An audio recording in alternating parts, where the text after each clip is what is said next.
All right. We good? All right. So yeah, basically our team got together 2017 after a couple years of doing freelance work together and talking a bunch with a bunch of different kinds of organizations, and we ended up forming Collective Effort. So again, we're a creative agency. We focus on full service marketing and media production. And then in 2020, we ended up launching a co-working space in support of the local creative economy here in upstate New York. I'm going to pop on to these next slides over here. So we're structured as a for-profit LLC, but we functionally and operationally, using our operating agreement, we're able to basically use co-op principles and basically make them as like the clauses and how we operate in our operating agreement. All in all, our team is comprised of a couple of business owners, three of us. We all started our own businesses essentially when we all graduated college. And all of us, we have about 12-ish to 15-ish years of business experience. And we've done everything from working in the nonprofit sector to working, as high as in Fortune 50 companies. And who have been both in environments we used to work in, but now in terms of folks that we service. On the call with us right now, and he's going to be my tag team partner over here, Dan, aka Dr. Dan. He's a sociologist PhD. Also went to RPI, which most of us are actually from. But all in all, our team is full of artists, technologists, scientists, and educators. 2020, a lot of us became fathers and mothers, aunts and uncles previously. And across the state of New York, we sit on about 20 different boards and municipal groups. So we've been, entrenched here in the region for quite some time now, I would say. And through all of the different kinds of environments and experiences that we've had, we've landed on the cooperative model being the best model to start with, especially as folks that really, we didn't come from much. We didn't really have a lot going into being a business owner and then, forming this new organization. But again, this is some brands and organizations that we've worked with throughout the years. So it's, some bigger titled, name brands like Under Armour and Revolt and Showtime. And then more locally, we've worked with the Community of Economic Development Clinic. They were one of our sponsors for some media stuff that we've done. Youth Effects is a nonprofit youth-based media making. They are in all types of film festivals and stuff like that right now. Amazing people, amazing folks that supported us. So we're, here today to talk about developing a co-op concept and building your team structure / your culture. So just generally, is essentially we're going to be doing today is walking y'all through. I in reflecting on how we kind of do our onboarding and brainstorming is what we call the exercise when we're trying to engage with a new client. We basically just go through a whole reflection period of what who you are, what you're hoping to do, and why you're trying to do it. And essentially, we're going to just walk y'all through what some of that process looks like. So I would hope and ask that y'all, as we're going through, it's going to be just a bunch of questions that we're going to have. I would love for everyone to, pull out a pen and paper or, maybe jot some notes on your laptop. You'd be able to use the chat as well to just be able to answer some of these questions for yourself along the way, because the stuff that you're going to be answering here is going to help influence decisions that you make, tools that you use, people that you invite in, and things like that. So if you haven't yet, I would pull out something to take some notes with. But generally, we're going to be walking you through how do you start answering some questions around how you develop your business concept and developing a deeper understanding of how you can give back and service the communities that you're trying to service with the work. And the outcome of all this is that you'll have not a bit of a roadmap, or at least I think to me it's a roadmap, depending on how you apply it. But you're just going to have a bunch of answers to a bunch of things you might not have been asking along your journey so far. So the first question is, who are you? I would take about 2 minutes to answer this, but really what we're trying to get at is taking a second to, think about in whatever environment you're working in, whatever organization you're trying to build, or just generally in the world, just write down some characteristics about yourself and the role that you see yourself fulfilling, or maybe you're currently fulfilling. Just take a hot second to just, jot down a couple of things. And I would love it if folks would share in the chat. Oops, pardon me, I'm gonna go back. I would love it if folks shared some stuff in the chat so we can talk about it a little bit, and maybe you can have an opportunity to pop on and just share. This is all about sharing. So and realistically, the things you share here may in fact it might register and resonate with someone that is on the call currently. And you never know who you might be able to connect with in this space right now. When I think about the co-op process and just developing my team, I immediately was just like, all right, well, who's around me directly right now that's doing something really cool and interesting that I want to support slash could make a fit into what I'm doing. So answering the question, who are you, what is your role, let's take a couple of moments to figure that out.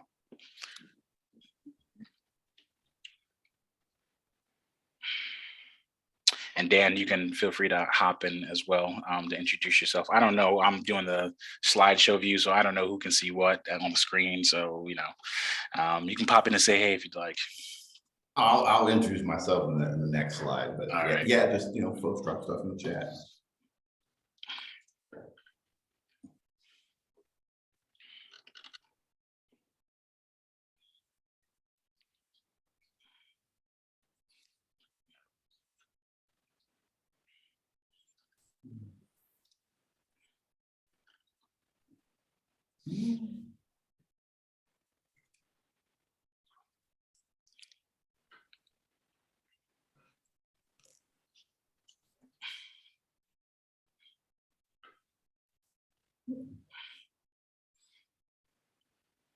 And just so I'm 1000%, is that a dean?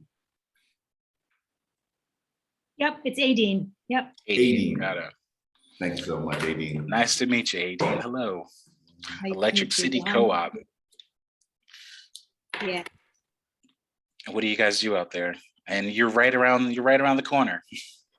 Yeah, we are. I've actually, I don't know if Johan, we've met in person or we just talked over the phone the last couple of years, or a little bit of a blur, but yeah, Electric City is in Schenectady, New York. We're a startup co-op. We have 430 member owners. We just recently announced, was in the news this week, that we started an exploratory committee with Honest Weight Food Co-op. So when you talk about co-ops collaborating, that's exactly what we're trying to do, to see if we can bring the Honest Weight brand to downtown Schenectady and operate there.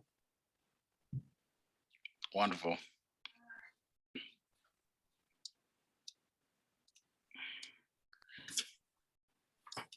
Yeah, Johan, you can definitely do that.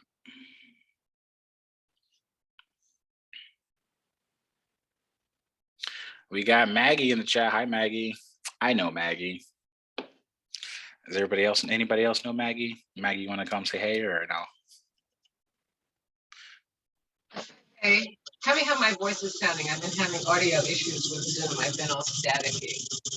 Yeah, it's a tad bit staticky, just a little bit. Hi, Casey. I know Casey and I have had an email relationship. Yes, and a couple of video chats. Yeah. Wonderful. Nice to see you. You as well.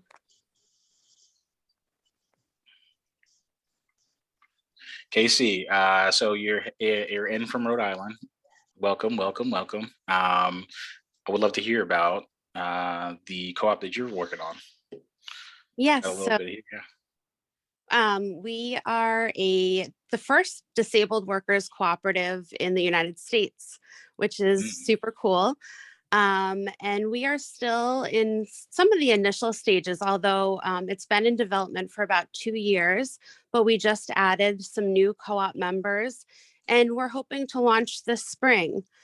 So we offer peer support services, different peer groups, one-on-one support, special interest clubs, different activities. We just recently had a really cool activity that was a gender affirming makeup workshop. Mm, That was really well attended. So we have some really cool programming going on. And it's all led for and by neurodivergent adults, which is a population that's super underserved. absolutely. Wow. And I'm very Beautiful familiar work. with the Albany area. I went to Siena College and grew up in Williamstown, Massachusetts. Oh, wow. Nice. Well, welcome, welcome, welcome. What role do you play on your team? Actually, I have another member of our co-op here, Zoe, who is a newer member. But the two of us just created kind of a oversight and kind of development role called the bird's eye view. Because we really like to kind of look at things from the big picture and do more of like the organizational management and help to kind of oversee the committees and different aspects of the co-op leadership. Wonderful. Awesome. Yeah, that's what Dan and I do with Collective Effort, essentially, where we call ourselves the operations team. And it's all about like decision making, making sure we're, doing all the boring grunt work that folks might not want to do. That's like getting insurance, making sure that, our lease is paid and that kind of thing. Yeah, and building systems to make sure this stuff happens, because Yeah. chronic overwhelm and burnout is just sort of the name of the game in 2022. So like, how do you do it in a way that's sustainable and go home in the evenings? Absolutely. Yeah, absolutely. And as, folks who are neurodivergent, we kind of live in a cycle of being overwhelmed and burnt out. And so like, how do we work with one another to avoid that and have systems in place so that we're all kind of, managing our workload in equal ways, but also like really building on the strengths of individuals within the co-op. Wonderful. Yeah, when if neurodivergence with support, you get Isaac Newton, right? You get Temple Marin. Without support, you get crisis, right? And so it's like figuring out how folks can get support and then also become their own self advocates. It's a really big deal, especially at like RPI, where we have like a very large neurodivergent population, and the school itself hasn't always provided those systems. So students have had to say, we have to build those things for ourselves. Absolutely. And time. schools and universities are definitely where like peer support can come into play. Like we have a lot of schools and universities around us where, some of the students want to be peer supports to one another, but it's a really good place where we can kind of create some of those programs on campus. Wow. All right. Oh, this wheel works like that. I had no idea. That's great. I'm just gonna say hello over here to, let's see who we got in the chat. Corinne, even though you're leaving at 12:30, hi. Hopefully, yeah, you get to watch the recording after. Hello, Zoe. All right, I'm gonna pop into the next slide. So hopefully everyone's taking a second to like actually jot down some notes for yourself. It's really important. Again, it's all starting, especially if you're more of a manager, organizer type. It starts with you, and then you kind of got to like fill in the gaps and the holes. So move on to the next slide. What does a co-op look like to you? So, I mean, we have like the standardized, co-op where you're getting registered to the state, but sometimes they're a little bit more flexible, right? Like we're a little bit more flexible end where we're an LLC, but we use our operating agreement as a means to enact our co-op principles. So taking a quick second, folks, to jot down some things about what a co-op looks like to you. And again, I would love for folks to share in the chat so we can have some discussion back and forth on it.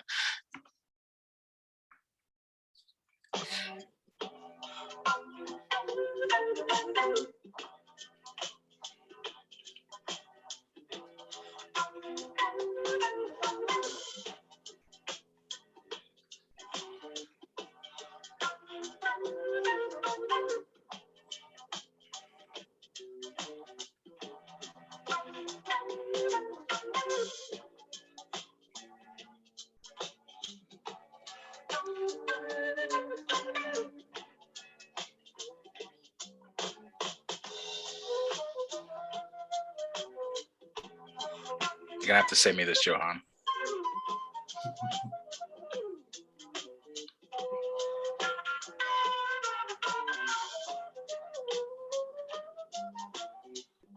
Hey, Asushi. Good to see you. Thanks for coming.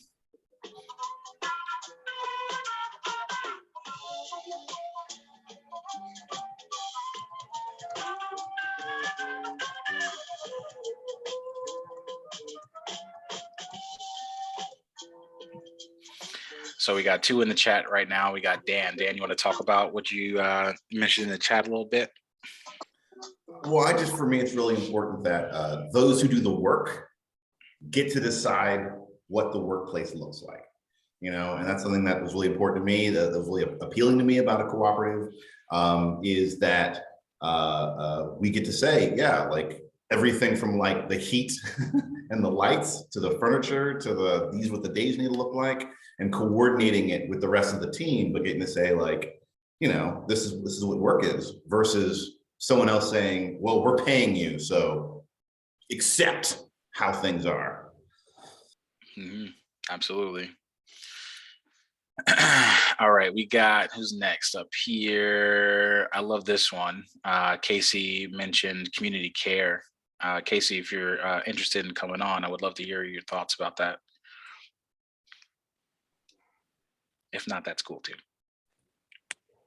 I think Zoe had said interdependence, and I think the kind of concept of interdependence and community care kind of go hand in hand, that we're also, like often in, the culture that we live in, we talk so much about independence, and independence doesn't really fit in the co-op model, because you're working on shared values and, a shared goal, but also, community care comes in where you're working to support the other members, but also like working to support your community and meeting a need that maybe the rest, like other businesses, aren't meeting. And that's really important, and taking care of, the members of your co-op, but also taking care of the members of your community. Mm-hmm. Absolutely. Let's see. We got Corinne here talking about sustainability and growth, and being the responsibility of the president, and being a fair employer. Corinne, are you interested in hopping on to talk about that a little bit? Yeah, we're not a startup. We're just about to complete our 5th year, but we're very, very small. Mm-hmm. And we are in a rural community, and it's hard to get healthful food here, but we do a great job. Our staff do a great job. And it's really critical that our staff are happy, and because that happiness shows to the customers, and also it's just a moral responsibility to make sure they're paid a fair wage, which is hard at the moment because the margins are so small. But if we don't keep our staff happy, everything will fall to pieces. So that's really critically important from my point of view. I mean, I could go on, but that's enough. Thank you for sharing that. Yeah, definitely. I think, when we talk about the development of a co-op, sometimes the sustainability and like those kinds of things, and making sure we have the things we need to keep everyone happy and healthy, is often overlooked, because, I think a lot of, at least, speaking about our team and other teams that I've engaged with, like we're so focused on like serving the people around us that we also sometimes, forget that like internally we need to like maintain this thing so that we can do this great work. So yeah, that was a great point. Thank you. I appreciate it. We've got Elizabeth said self-determination. I love that. Elizabeth, you comfortable coming on?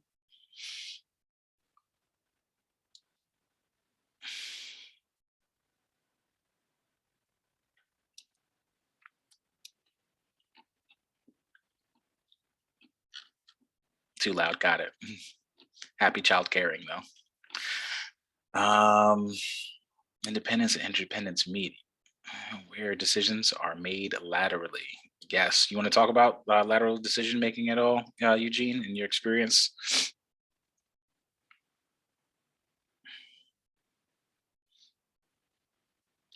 It looks like Eugene's in a spot where there's a lot of decent background noise and just not able to speak to it at this moment. Got it. All righty. All right, cool. Yeah, we'll move on to the next one. Again, folks, please, if you haven't, pull out your pen, pull out your pencil, laptop, take some notes. These things are super important for yourself and your development. For building stuff. So we're heading to leading change. I know it's kind of like a title screen, but I'm going to transition over to Dan. I think you might be muted, Dan. I have my mute button set to toggle, and I forgot about that. Hey, everybody! As introduced, I'm Dan Lyles, Dr. Dan Lyles. It still feels weird saying that 6 years later. I teach at Rensselaer Polytechnic. I've taught there for about 6 years now in the professional development area within engineering, which is a fancy way of saying that, I really work with young people who are they're trying to graduate, but many of them are thinking about what do I use my technical specialty for?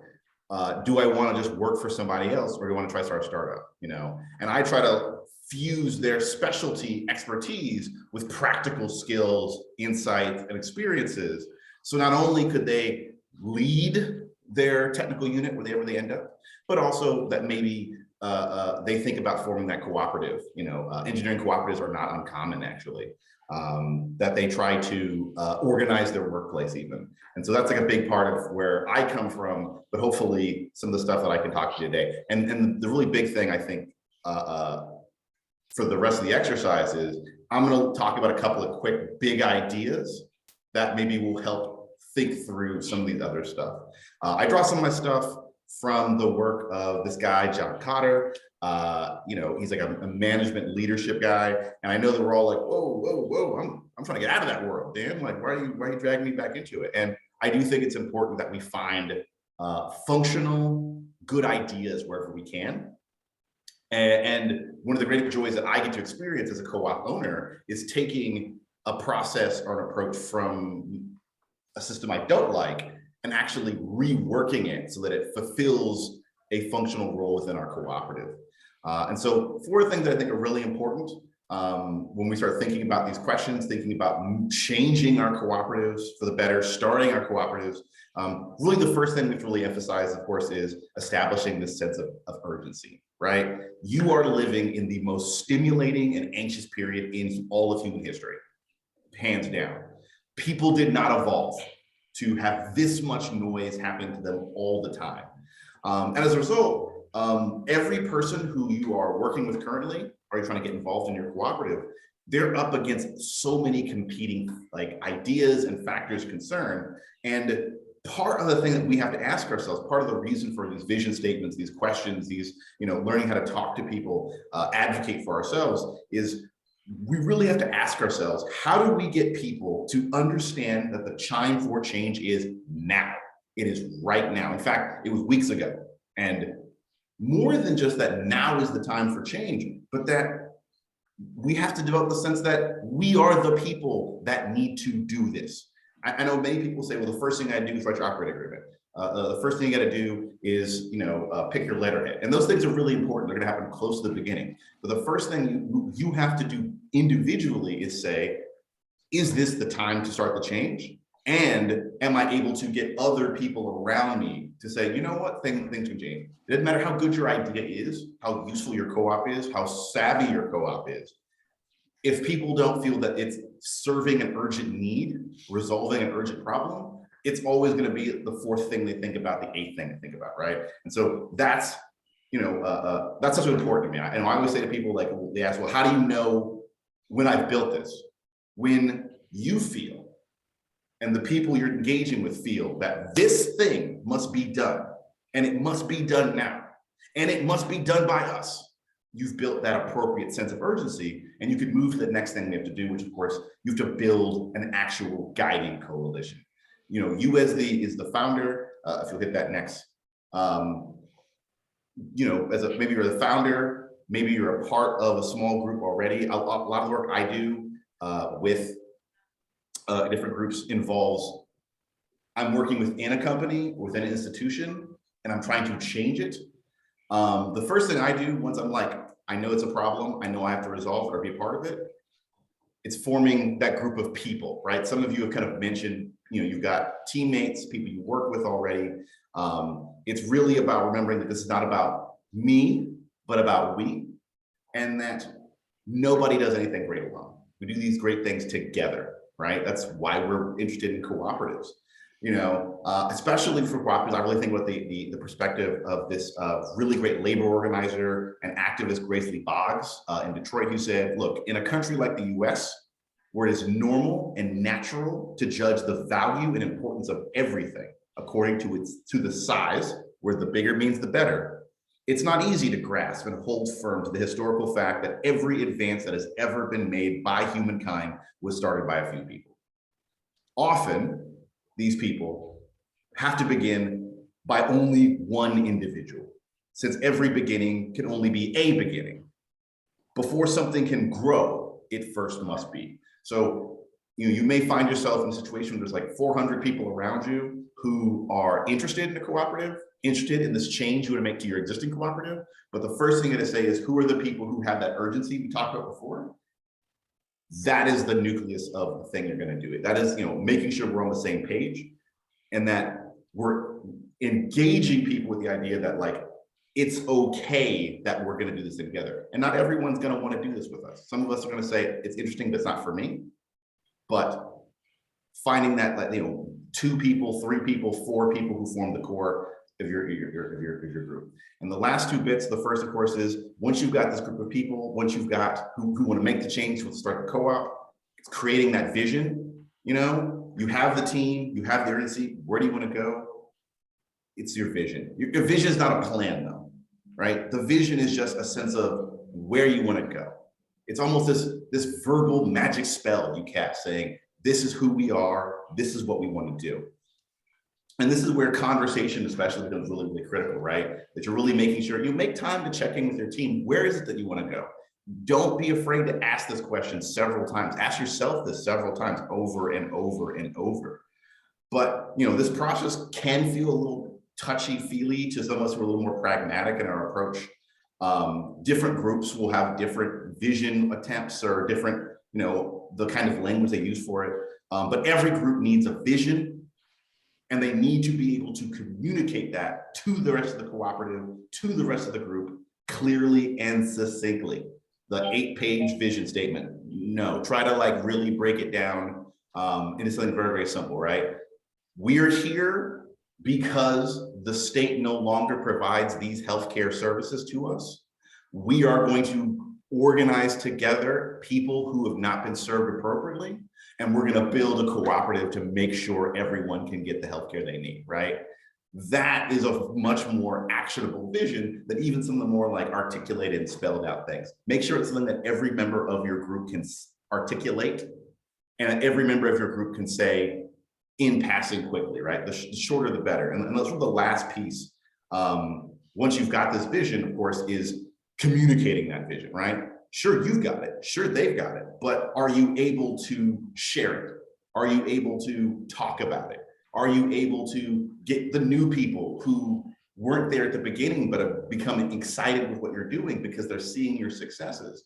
Are you able then to communicate that vision to them so they can become a part of how they think, so they can join your powerful guiding coalition, so that they can develop that sense of urgency? That's really, really, really important.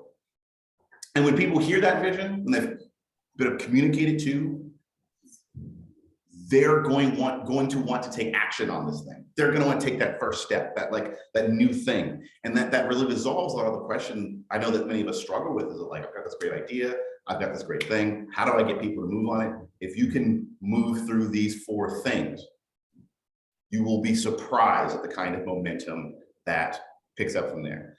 Cotter goes on a lot further to say a bunch of other things. This is just the first 4 of 8. These are really the leadership activities that undergird the rest of your project. But these are 4 things that I always say are the starting points for most change efforts, for most cooperatives who are trying to, like I said, either form or change a major portion of what they are. It begins just here, right? Getting that sense of urgency, getting that group of people who are going to carry this problem, this question forward, setting up a vision, what they want to do, and ultimately being able to communicate that to themselves and to others. And so for that last slide there, really quickly, if you want to check out more of this stuff, I really do want to recommend the article version where Cotter explains more about like why things don't happen, but explains these steps in the process, as well, of course, big ups to my beloved Grace Lee Boggs, wonderful organizer, wonderful labor activist if you've never heard of her. There's a QR code here. If you're tech savvy, you can pull the link from the article version immediately. But as we go through these next series of questions, really ask think about these 4 things as much as you can, right? How would I answer this question to develop the sense of urgency of people, right? How would I answer this question in a way that helps me form that core group who are going to lead this change and bring it forward? How do I use this question, this insight that I'm developing from this question to help me understand how to create and communicate that vision? And we're going to be talking through these questions with you in the next slides. So I'm really excited to hear kind of some of the stuff that you're going to come up with. Cool. So, this is for folks that are on the cusp of whether you should begin the co-op journey or you're trying to transition onto the co-op journeys. TED talk about why co-ops are a revolutionary model. It seems like just from some of the folks' responses yesterday that a lot of us are already there. So I'll make this available for folks if you guys want to watch it at another point. We should kind of just breeze through this. We're only going to watch the first 5 minutes or so, but I think we're already kind of in the same place. Also, I want to say, I don't know about everyone else, I'm definitely from that weird streamer generation, in that if you just want to throw comments in the chat, questions in the chat as we go, we're going to try to, as you said, see with Pat, wrap back to those things periodically, as well as I'm going to be down in the chat and I can make short answers or elevate your comment up to something that we can have a voice-to-voice conversation with. So don't be shy. If it's in your head, it's probably in someone else's head too. Absolutely. Yeah. Hold on now. There we go. So I want to go back to this as part of some of the earlier questions. This is about bringing clarity to the vision. So I would love to hear about some of the social issues that folks are addressing right now. So if you can, start throwing some stuff in the chat, or if you haven't gone down this path of trying to identify very specific social issues you're addressing, now's a good time to start thinking about it. So Johan, you can kick on that music again.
All right, checking back in on the chat. I can see we got Monica on gentrification and displacement. That's a thing that's very near and dear to us as well. I would love to hear what you've been doing, what kinds of things y'all are up against, and yeah, how folks might be able to help too, Monica, if you're Sure. comfortable. Hi, everybody. Happy to be here. So yeah, my work is based out of East Boston, which if you aren't familiar with Boston or East Boston, it's probably the fastest, quickest gentrifying neighborhood in Boston right now. So I started working there in 2014. I opened up a cafe that I was trying to make a cooperative. And since then, I'd say there's maybe 10,000 more luxury units. So it's just moving at rapid speed. And it's really concerning. East Boston has historically been a working class neighborhood. It was actually the biggest immigration point after Ellis Island, at the beginning of the 20th century. And then more recently, 1980s and 90s, it became mostly Latino. And so my family's of Colombian descent, and it's a very big Colombian population there. So that's really why I went. There's all this wealth coming into East Boston. We want to distribute it to the people that live there. I think that's really kind of what we're getting at with the cooperative model. I was and am part of a group called the Center for Cooperative Development and Solidarity. And this is a group of Latino folks who started in 2015, really just organizing around this and creating worker-owned cooperatives for Latinos and immigrants and undocumented folks. So there's this other kind of piece of the co-op strategy that's really powerful for immigrants, which is, at least in Massachusetts, there's kind of this legal loophole where if you are an employee of a business, you have to give immigration forms, but if you are an owner, you don't. And so you can do profit sharing through ownership, and people can pay, taxes legally. And then when they, try to get their citizenship, they're much more likely to get it. They've been paying taxes on their business legally for years, and they're, an owner of a successful business, hopefully, is the idea. That's incredible. So, my first attempt had successes, but we were not able to become a cooperative. And I have lots of thoughts about why that was. But I think one of the main issues is that I was trying to convert into co-op as opposed to starting with a group that already was interested in being a cooperative. So now we're kind of giving it a second shot, and we are working on a concept called Yerba Cafe, which will also be including cannabis cooperative cafe in East Boston. And, obviously also with cannabis, redistributing wealth is super important, working with people who have former incarceration for cannabis charges, and doing that type of activism as well. So what's exciting is that the founding team that I'm, the group of us that are working together, we have people coming from housing justice work. We have people working for all different types of justice work in Boston. And that's really what's unifying us on this project together. Gotcha. So basically the strategy almost is just like inviting folks in to become owners, thereby like putting them in a better place, I guess, to be able to buy back their neighborhoods, am I right in kind of that assessment? Yeah, exactly. So okay. Creating a strategy for people to, create wealth in their community so that they also, aren't just owners of their business, but also their houses as well. Yep, that's exactly what we're trying to do as well. We particularly focus on the creative economy. A lot of the folks that are around here, we're going through like that, like Brooklyn transformation almost, where there's a lot of artists, a lot of folks doing events and pop-ups and making stuff, and a large part of it, what I'm always arguing with the business community here. I'm just like, hey, yeah, sure, there's all this vacant property that you can turn over, but does it have to be an apartment complex? Can it be an event space? Can it be a gallery? Can it be, anything that is going to put a little bit more of a foundation for folks to be able to build stuff, try stuff, make stuff, and create the culture that they're selling, So I'm right there with you. Part of our journey has been this is the reason why we actually started the co-working space. We had already started working with like local, young entrepreneurs and, people that were like, full-time artists, but, struggling, to feed themselves, that kind of thing. We'd already kind of built a community prior to even having an office space. And then when we got to a position where we were like, oh man, we definitely need office space. We were like, all right, let's figure out a way to, make it available to folks as well, because there's no real support system up here. And then while we're like, supporting that, I'm also talking to folks about like, how do we build some different kinds of affordable housing models that like work for people that aren't just like, the tax write-off where, you got, 10 apartments in a 30-unit building that are quote unquote affordable housing that then provides the tax credits to all these developers and things like that when they're not really doing affordable housing. So we've explored like, how do you build tiny flexible spaces or tiny houses as the, in between to trying to create like that middle ground. Because as we all know, in like dilapidated neighborhoods and struggling neighborhoods, there's like your options are buy this abandoned property that you might be able to find on some list for $5,000, but it needs 50 grand, 60, 100 grand worth of work, and then like who's got that, plus who's got the time to like manage a project and trying to find contractors and things like that, especially if you're an artist and you're creating culture here. So I'm right there with you. That's pretty much why we're here as well. So yeah, thank you for that. Thank you. Yeah. All right. We got Joseph with social and financial inclusion. You cool with hopping on and talking about that a little bit and you work in that?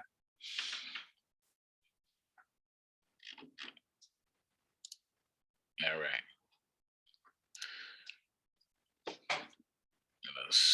Moving on down, we got Casey back here.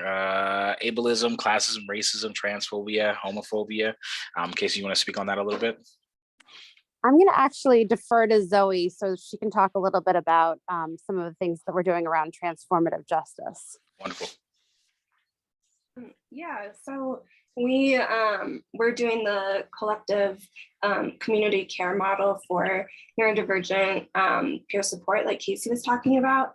And really some of the like big points of that is trying to build community support in a way that prevents harm before it happens. So using that transformative justice model of recognizing, okay, where does harm actually come from and how do we actually fix it? It's not just in responding to harm when it happens, but building systems and communities that are resilient and able to like have that self-accountability within community.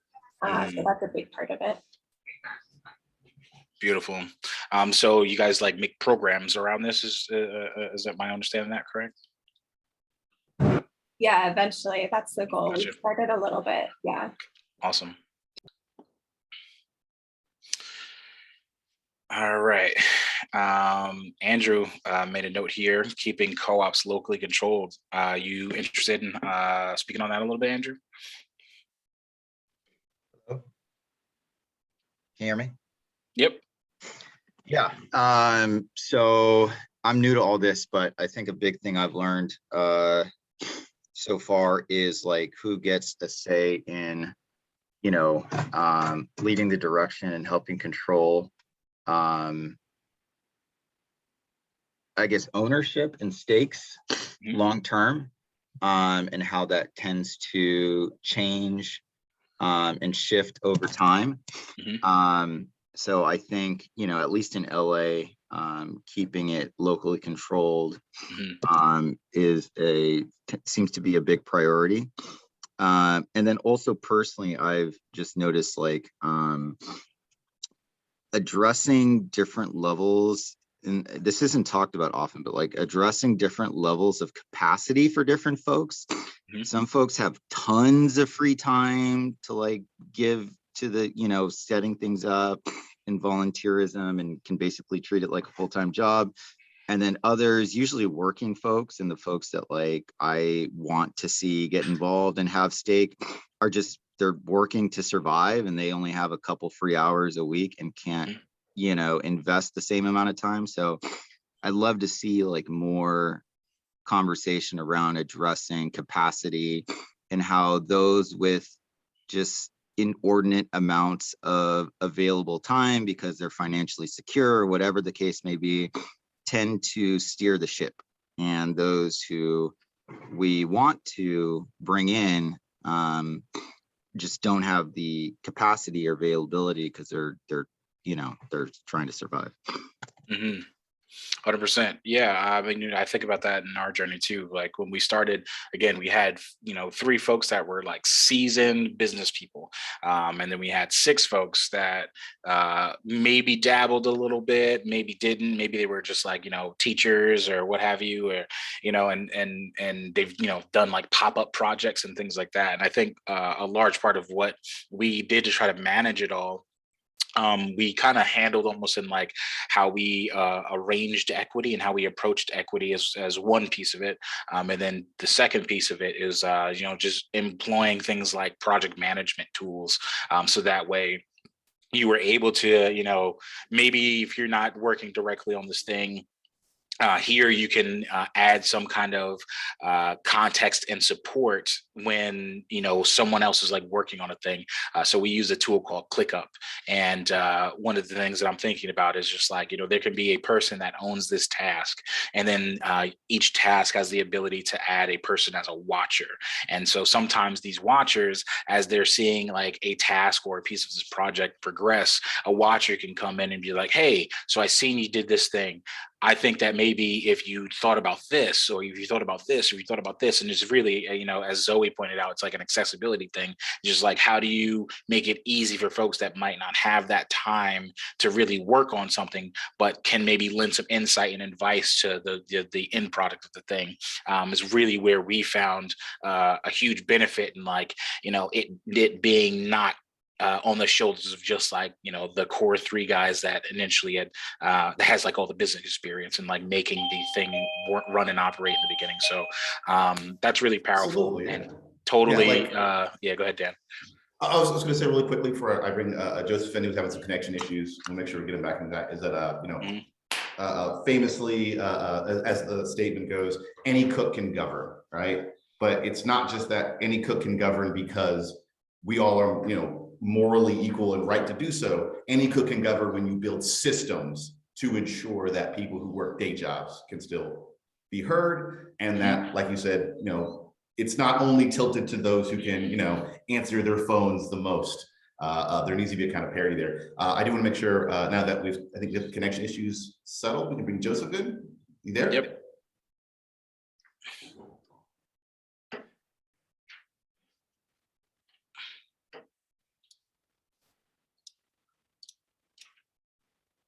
Let's see if he. Oh, we might have fallen out again. Okay. Well, I mean, Sorry. No, they're there. Let me see.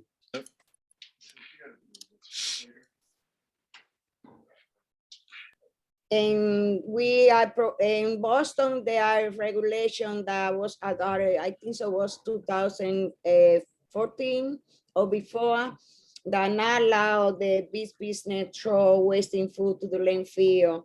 So we take a bunch of that and we build the business that provide food wasting, composting to large business like college, supermarket, and all these food facilities. So we have something amazing happened with this, because before that in Boston neighborhood, the people doesn't have they don't know nothing about food wasting composting. I say all the time that the media talking all the time about green economy, but nobody know in the neighborhood what was about it. So after we started to working in campaign and building this co-op business, the people in the neighborhood, I pretty understand why it's talking environment responsibility and all that's kind of the issue. So we are collecting a huge amount of food waste ton every week. That is surprising, the amount that the food that is wasting. In the meantime, it's a powerful collaboration in the community. We have a lot of people in the community engaged in this process. And talking about the co-op, the most important thing for me, like founder, is that we in the position to provide people a safe democracy workplace with decent salary. I understand I'm a co-op person for a long time ago before I moved to United States and be a social activist long time ago. I started maybe when I was 13 years old. I understand that to be a co-op person is a revolutionary step. Nobody who has capital mentality going to engage in co-op business. Nobody going to do. So for me, work the job is very challenging because we are working with a mentality, the ideology, and the culture of the oppression. And that, for that reason, education is the first thing that we have to take it, to educate the people and let the people know that they have the opportunity to build by themselves together with another people better life, better social and economic inclusion. Because for the working class people, for the poor people in the neighborhood, these people, minority people like me, we never be included in social and in financial wealthy. So in the people, sometimes you go into the people and you're talking with them about, and they don't believe it. They don't believe it. It's so harder for them to believe it, that they can be a power together with another people. That's the big challenge. Like I say, like Zero Co-op founder, I've been working with this challenge from 2011.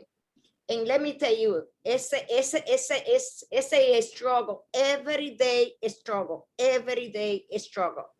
But I think so it's worthy. I think so it can be done, but require a lot of work.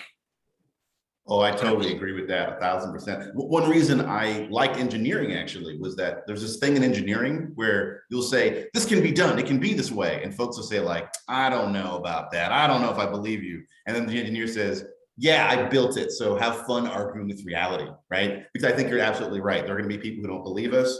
There are gonna be people who have a very different mentality about how to be in the world, but it is through our unity that we actually can overcome that, right? I don't get down with that capitalist way of doing business, but they have a unity.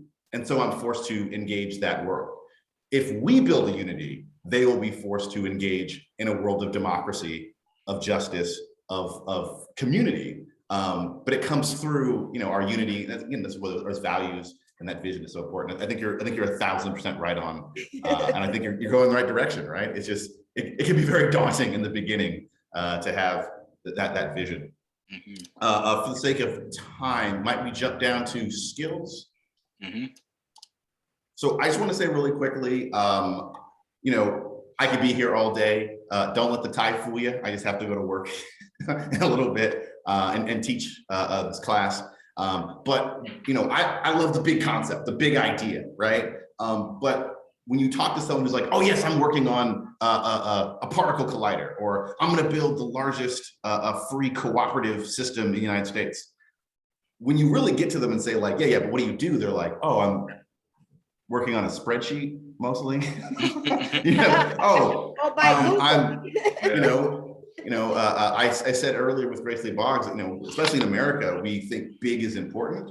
But maybe the skill you have is that I've held a weekly potluck consistently for the last 5 years, right? And so maybe let's think for a second, and you can put them briefly in the chat. You can just like briefly yell them out. What are those skills that you already have that you feel is either a part of the cooperative that you're doing or the thing that makes you unique, right? So for example, here at Collective Effort, I tend to be the sort of research person who's always trying to find like that video or that article that like might improve our stuff. Or a whole training.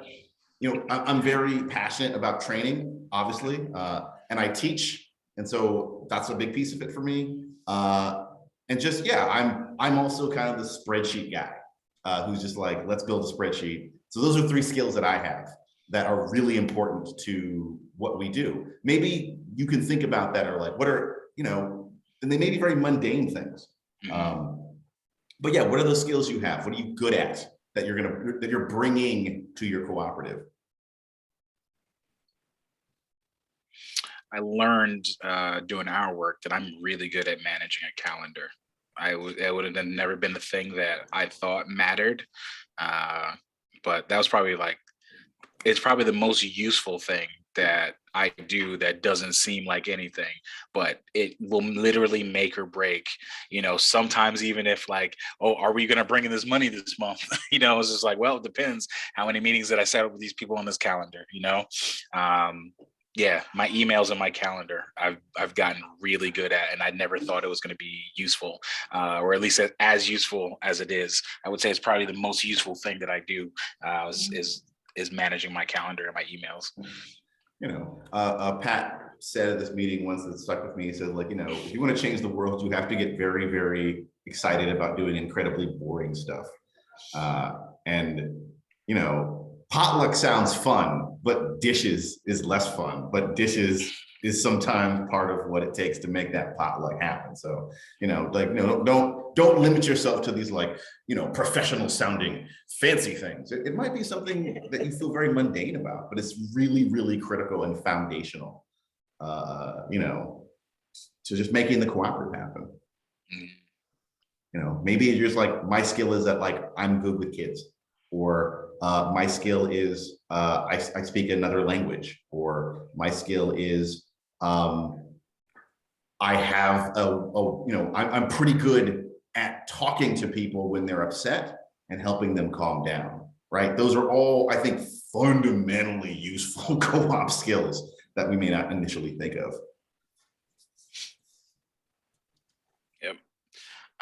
And also, I'm going to just speak a little bit on the second question. What are you good at? I think that's a really important question, because sometimes the thing that we're good at might not be the thing that we want to do, or the thing that is fun or appealing. Sometimes it's just like, I know I'm good at this thing, and I know this thing that I'm good at might be useful. And I think it's a very, very valuable thing to not take for granted. Again, I didn't know I was good at managing my calendar, but it turns out that a large part of the success of this organization can come from me being able to manage my calendar.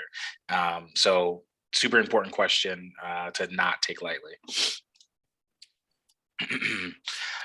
So the second question is probably our favorite question that we ask all of our folks during our brainstorming process is, what is your unfair advantage? That is your unique identifying quality. What is it that makes you you? What is it that that you're really good at, that is a part of you that might not be, something else that anyone else might possess in any kind of way? It is your special selling point, I guess.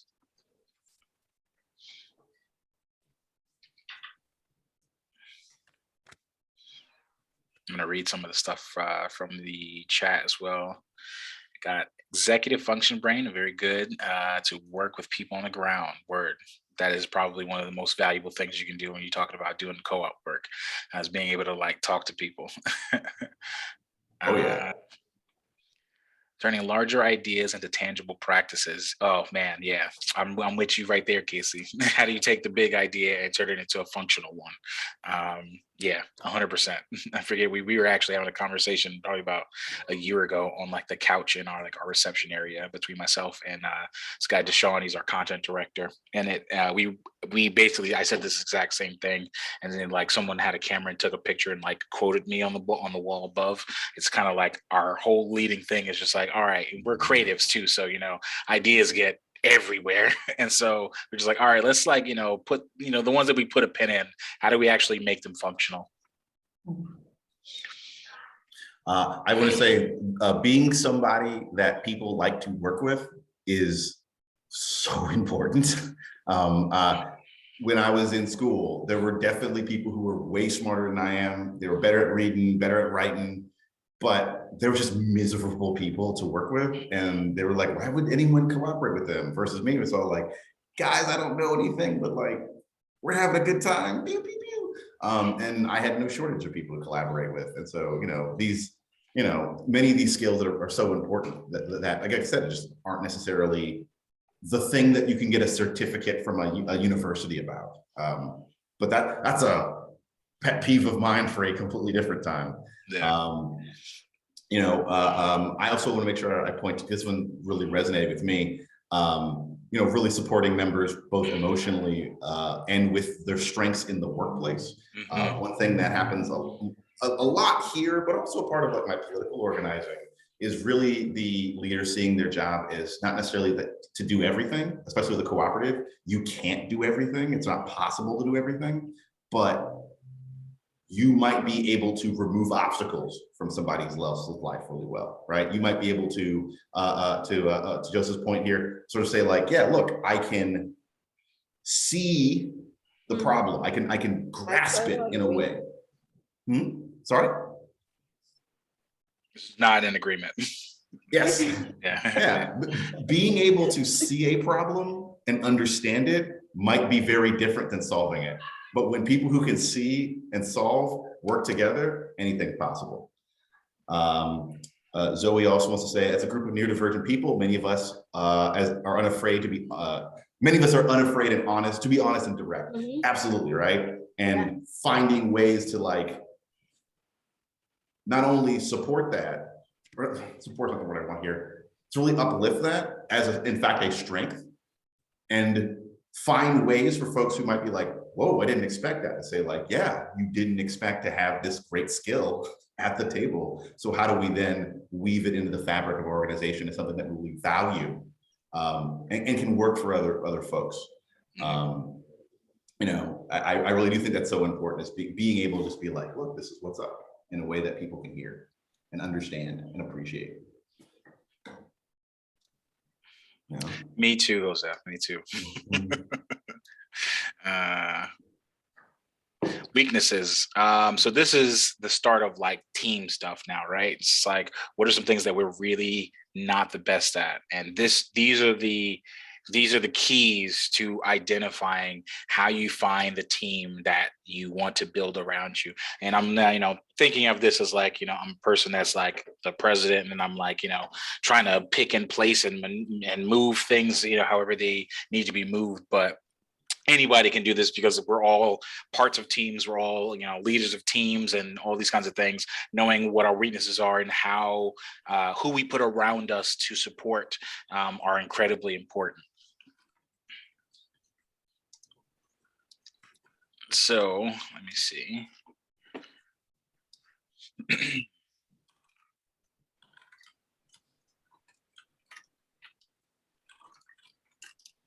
Oopsies, I'm going back. So one of my weaknesses, coincidentally enough, is doing stuff like this. I'm really weird about public speaking. Like, I don't have a problem talking to people, but this like performative kind of thing almost is just like always been a problem for me, even since I was a kid. I remember I think I was 11 maybe, and me and my brother were going to audition to be in Oliver Twist. And I remember I went up first and then he went up after. And I just remember walking up on stage and just bawled crying, because I was just like so embarrassed, and all I had to do was like sing like the first few lines of Food Glorious Food. One of the worst things to me. It's like I'm just terrified of it, but I have to do it because people look to me for answers and things like that. And now I got to get like interviewed because we're doing pretty well, and like it's a thing. But what I took, as that understanding, I found really awesome people that like are really comfortable in that space. I look at Dan as one, right? Dan is a professor. He can stand and tell you about things and you can understand it. And then like our VP of marketing, Jamel, who's supposed to be on this chat, but he had another thing he had to do. Another great person, really awesome with, just like being personable and people-ing and that kind of thing. I'm more of like I'm a one-on-one. I can talk to you and like work you through a problem, but like large groups, very weird to me. So that's one of the things that, Whereas like, a 400 person class is like nothing for me to teach. It's like exciting and fun and they're having a great time. But my students have learned that there are topics that if they bring them up, I want to talk to y'all about cognition in the sciences so badly, but no, we can't talk about that right now. We have to talk about something else. But it's just, I know that's a weakness of mine, right? It's great for brainstorming. I'm totally with you, Zoe. It's fantastic for generating ideas. Mm-hmm. But I also have 2 separate pairs of noise canceling headphones I keep in the office because like that's just what it takes. If I hear stuff, I'm just like, ooh, what's that? You know, Casey is always, you know, was a great verbal communicator, playing that role really well. But yeah, talking and processing simultaneously can be very, very, very difficult. You know, and so then communicating and writing. Yeah, I definitely keep the pads of paper around, and people will see me jotting down what I have to say before I can pretend like it's just off the top, but it's not. I had to prep something. You know, yeah, right. And it's like, you know, like really about to Casey's point about like, you know, where you can talk and not talk. It's really looking at your weakness, not so much as it like this is a failure, especially a moral failure, but it's more that you are a perfectly designed tool, but not every tool works in every scenario, right? And so it's like part of the great thing of being a cooperative is like finding complementary weaknesses, right? The stuff Pat's not very good at, I tend to be better at, and vice versa. And I'll literally sometimes just walk over and be like, hey, can you just like do this thing? Because my brain can't do the brain today. Takes him 5 minutes, would take me 6 days, and vice versa. Sure enough. Yeah. Every time. You know. But that's how I've been successful in everything I do, right? It's like really finding people whose weaknesses match my strengths. And I think cooperatives are a great place to do that. Maybe you don't have that finance brain. Yeah. But someone does. Collaborate and listen. Collaborate and listen. So yeah, now we're gonna move into like the culture building phase. This is kind of broken up into like 3 or 4 parts with just a couple of bullet points, really. So I'm just gonna move through them because I know we've only got about 15 minutes left. So first big point, hire for cooperation. Obviously, you know, we know this, you know, being the kinds of folks that are interested in cooperatives, but you know, on the outside, so I'll take us as a perfect example, like on the outside, we look like just any old regular old, you know, marketing company.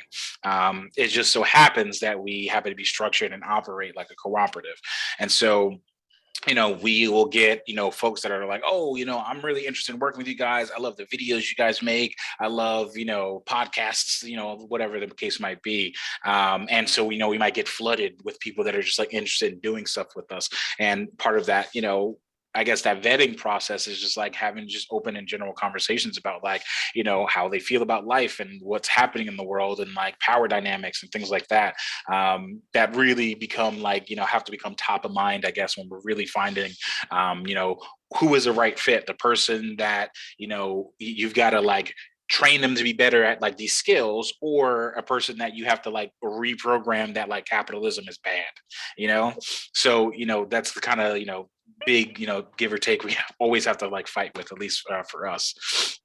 And not just that, even not just capitalism bad, right? I mean, one of the biggest struggles we had initially were that like some people were like so locked into that, like, I went to college, I got a professional degree, I am a professional middle class person. Yep. And trying to break them out of that to say, you're not an employee, you are an owner. You are not subject to someone else's will, you are in the driver's seat. And I didn't expect that to be as hard as it was for some people. And I want them to get there, but it's something that I just think what Paulo Freire talks about, how the oppressed must become their own example of liberation, right? Like they have to live 100%. It for them to believe it. 100%, man. And that book helped change my entire trajectory on life, as a matter of fact. Pedagogy of the Oppressed. Yeah. Can I say something about it? Please. All the time I say in Zero Co-op, I want here that we have a chat division inside Zero chat division, but not social division. Mm-hmm. I don't want nobody in Zero came because I have a degree or I have a major, I am better than the driver. Mm-hmm. I don't want that. Let me tell you, and I don't know if I'm crazy or who I am, but I'm very, very consistent with my ideology or gesture and no privilege. Mm-hmm. And I against it that doesn't matter came from where. And that's giving me a lot of trouble. Every day I have to fight with somebody because that we found every day so many system and intellectual These people came, they sitting on the table to telling you what to do. But the people who are working every day in the ground from 5 and 4 in the morning, that's the people who know. It's not the people who only see in the email or in the phone or whatever. So for me, I say all the time, I don't want it that nobody came to the meeting pretending that you are your language, because that's another thing. The language. Snaps on that. Use your sophisticated language to make this driver feel that they are less than you. I have this problem all the time. So that's why I say I prefer to hear inside. Leave your privilege, leave your degree, and only start outside. When you then here inside, we are employee and working on it or zero in the same level. No, we have a division because maybe you do sales, maybe you do data, and this person driving and doing operation. But here inside, we have to working in the same level. That's my position about that, because I have that issue a lot here. Yeah. Well, I can tell you in my professional opinion, you're totally right, right? And that's something that's so important, right? I have a PhD. That does not mean I am better than anybody else. It just means that I devoted an inordinate amount of my life to this one activity. And I think that's really important to note those things, right? That your life is the things that you did. And in fact, while your past is not a guarantee of your future, it does give us clues, right? So to these questions about sort of like, who is in your network? The next question I know is like, which of the people are dependable? I think a really big part of that is really saying, it's like, well, what have you done? You know, what have you done with your life? And being very open to letting people take their experiences and that being the foundation, right? Not to say like, do you have the degree? Did you go to this place? Do you know so-and-so? But really allowing, this is something that like, you know, I really, we've been kind of riffing back and forth with, you know, Zoe about like, you know, the sort of disability justice stuff. That really does come to me very strongly that, you know, our lives are the stockpile of everything we know. And a part of it's figuring out, hey, you know what? I wasn't just some guy hustling off the block. I was trying to do negotiation. Now, how can I do it in a way that's not going to bring the police to me, that's not going to damage my community, but really getting people to, when consciousness raising was a big part of the 70s, I really do think a big part of what was happening where people were realizing they had all these experiences. Part of what we're doing at this level when we're interrogating the people we are going to work with is getting them to raise their own consciousness about what they've been doing with their lives and the stockpiles of experiences that they have, right? Because those are going to really tell you, not just in your heart, you know, oh, I believe in the cooperative movement, but have I had these experiences? And what experiences do I need to have now to take me to the next level? Yeah, that's great. 100%. And I think it's really, you know, focusing on things like dependability and these other like core, like, you know, character related questions about people are always what I tend to prioritize, because again, you can always train somebody to do a thing, you know, in a way in which you think that it should be done or whatever the case might be. You can train people for that, you know, you can train people to do books, to do media and marketing, to do video production, you know, to do farming. And it's just a matter of like, you know, just like, how do you identifying those core characteristics are probably the most incredibly valuable thing that I've put at the forefront of like, even just like us looking at expanding our team right now. Then obviously, you know, the next question is like, what are their skills? And again, it's like, are they dependable? Yes or no? All right, they are. Great. What are their skills? How do those skills then apply to this thing that we're trying to do? Or can that skill be like, you know, translated into this other thing that needs to happen?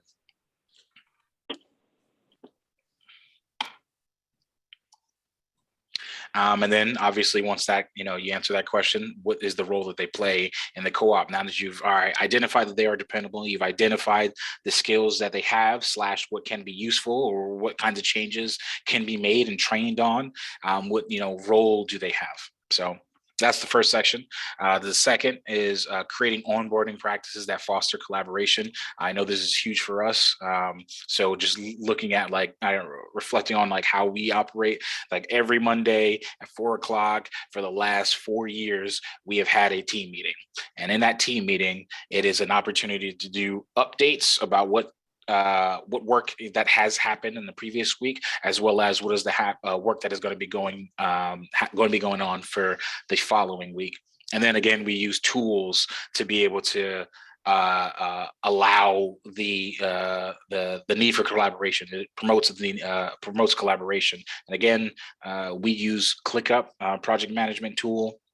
I believe that there's a free version, but in particular, we like that one. It's the UI and like the usability of it is really, really interesting and simple, but it's also like really, really rich, and being able to like add multiple people to tasks or add multiple people to what they call spaces. Essentially, we use those spaces as our departments. By being able to add multiple people to multiple spaces and places with multiple eyes on a thing gives us the ability to be able to communicate. I think each space and realistically, almost every section where you host tasks, can have its own individual private chat.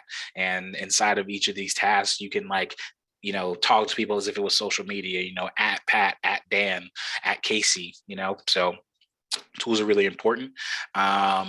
But again, so what we do is we think in teams, right? So our organization is made up of several teams, and while we're right now we're 5 member owners and about 5 to 10 sometimes contractors. Everybody is organized into multiple teams, right? So like the operations team is myself, Dan, and our partner Jamel. The content team is myself, Jamel, and our partner Deshaun, and our partner Alfonso. And being able to affix these team structures almost are like built-in little pods of collaboration. Then you think about like how do these teams communicate, to themselves, but then also to the whole when it comes to like updating things like that. I know Dan is also always like thinking about like communication and teams and all that kind of stuff. So Dan, if you want to add anything while we got the last 7 minutes, we're closing out, but you got anything to add in this regard? I mean, this is both, I think, the hardest, or one of the harder, but also the most really immediately gratifying parts of the co-op journey is really coming to trust these people and trust to work together. And so, I mean, I like to think about how not only are we thinking with the team at hand, the ops team, but how we can then learn to think with the other people who aren't there, not think for them, but try to think of them.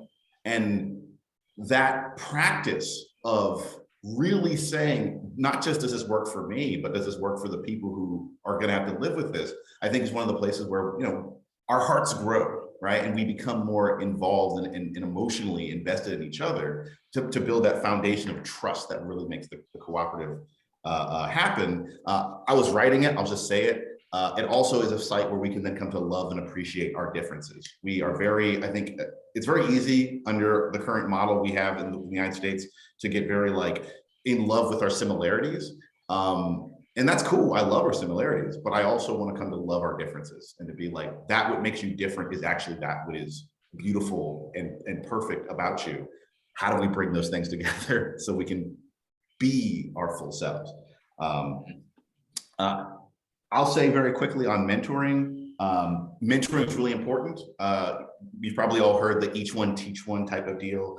But I also can think of mentoring as very much a place where we enact in small scale, in a very small way, we create the cooperative between two people, right? So you can have a cooperative inside a cooperative just by saying, hey, this is my mentee. They might be older than I am, younger than I am, different experiences, training, but here's what I can teach and show, not for my own benefit, but to help this person get to where they're going.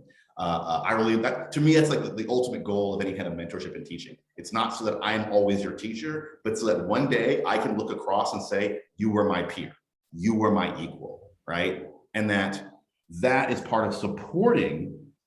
That's a big chunk of what it means to support And thus, as we say here, it's really important when we remember it works most effectively when both parties are, this is free and volunteer, right? Like you've chosen with your autonomy to do this, right?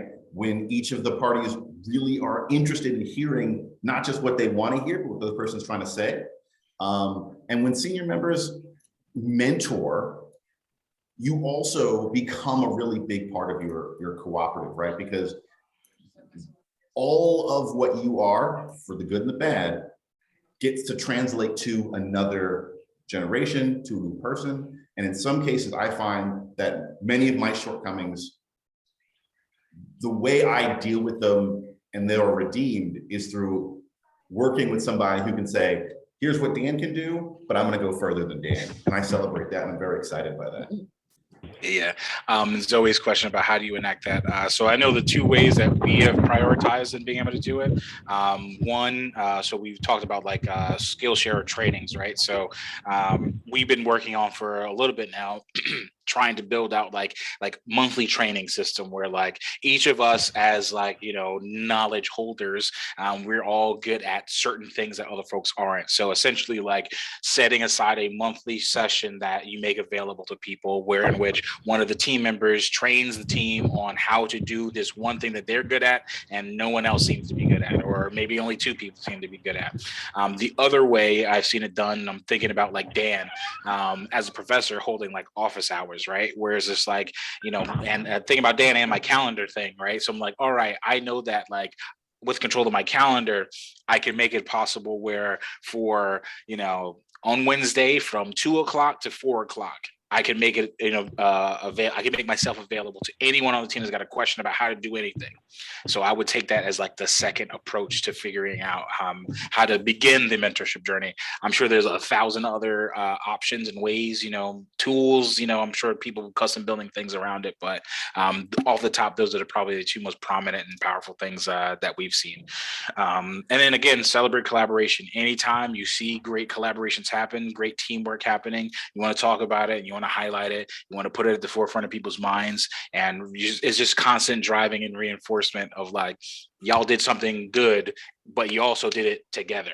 That's really what we're all trying to always drive home here. And then closing out with how do we get started now? So, everything we do, our whole brand ethos is do something, right? So we're just like, all right, what can we do right now? What can we do in a week from now, a month from now, 6 months, a year from now? So basically, set some targets for yourself. It's like, what can I do tomorrow? What's possible in a week, what's possible in a month, what's possible in 6 months, what's possible in a year, and just take this entire conversation based on everything that you might have, answered and put down for yourselves and things you need to, try to button up for your team. Just lay them out in this like, time frame, and then start working on them. Really, that's pretty much where we're what is how we operate. That's it's gotten us to a place. So moving forward, nonetheless. Last thing I'm going to add here is another thing y'all can watch. Dan actually introduced me to this a couple years back now, but it is YouTube video on how Cuba survived peak oil. So basically, when they got shut off from the rest of the world, it jacked up everything for Cuba. And basically what the island did was it formed like 1 million cooperatives, and it basically, all these cooperatives provided the services and needs for living and surviving for the island, but is pretty much all built by cooperatives. I think it's about 58 minutes long. It's on YouTube. And so, yeah, I'm going to package all this together and send it over to Johan. So y'all have a copy of it and you can make use of it however you see fit. But I would highly recommend that at some point, just like checking out. To me, when I seen it, it was really about like, oh my God, this is how powerful it can be, right? This is how powerful work can be. Like, an entire country has saved itself because a bunch of people decided to make cooperatives and just do the work themselves. That's amazing. So yeah, I'm going to close it out there. Again, thank y'all. Thank Johan for inviting us to do this. Dan, thanks for your help. Hey, sure. I'll just end by saying we make the road by walking it, right? So a lot of this stuff, by trying it, you will figure it out. Yep. Amen to that. All right, Johan, I'm kicking it back to you. Appreciate y'all. Appreciate everybody who, came with us to this journey. Appreciate collective effort for sharing some knowledge and giving us the space to reflect. I hope you guys had a good time. If you guys have any follow-up questions, reach out to us, Johan at Co-op Fund, and even follow Collective Effort and their team to do a lot of cool stuff online and get a first-hand glance at, you know, culture building and those types of things. So appreciate you guys. Take care, enjoy your afternoon, and we'll see you next time. All right. Thank you. That was great. Thanks a lot. Later. Peace be the journey.